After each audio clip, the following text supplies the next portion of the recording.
Bob, for you, what do you think Mackenzie Hughes takes away from his performance at the RBC Canadian Open?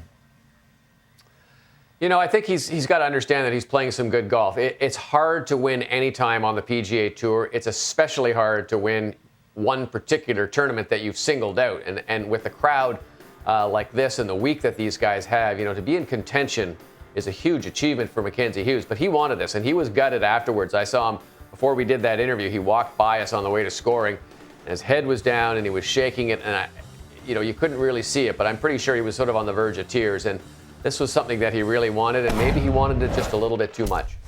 Mark, how about Corey Conners? Significantly better putting at the RBC Canadian Open. He was 7th in the field in strokes gained putting. How would you summarize his week at Hamilton? I think it's a positive week because, hey, we've got our first top 10, to your point, Adam, this season. I mean, I find that so hard to believe because he's been, a cut-making machine and is positioned in that second spot to go to Paris with Nick Taylor with only a few weeks to go. So these are big finishes. Adam, Mac, even Taylor now are right on his heels. And considering we're going to have 7 Canadians at the U.S. Open in a couple of weeks, I mean, Corey Conners could sure use some breathing room if he wants to be that second man alongside Nick Taylor in Paris for Team Canada at the Olympics. So I think it was a big week for Corey to get that top 10. And I think when we get to Pinehurst, he'll be one of 2 types of players that can win there. For me, guys, when we get to Pinehurst, I'm going for guys that can either really kind of get up and down from anywhere or a Corey Conners type player.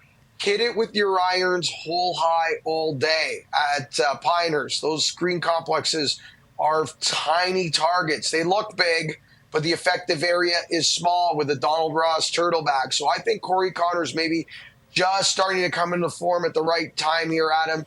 And it's kind of like the Scotty Scheffler conversation, guys. Just putt decent. Just be better than average. You don't have to be number 1. When the putter cooperates, he can win.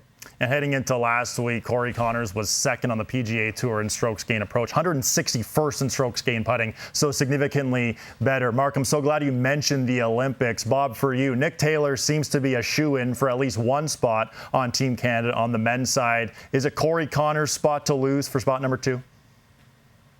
Well, they've got 2 weeks to settle that, the Memorial and the U.S. Open, and those are big events, and they can carry a lot of weight. So unless one of the other players, like an Adam Hadwin, like a Taylor Pendrith, as Mark was mentioning, can have a huge week, and you would probably need a top 5, maybe a top 3 finish to really jump ahead, then I think it's going to be Corey Conners and Nick Taylor in Paris. We'll see. It's stranger things have happened out there. I tell you, all these guys want it, so they're going to be digging for it, and they're going to try and secure that second spot. But right now, it sure looks like Corey's. Well, just a couple of weeks left until the Canadian Olympic team is named.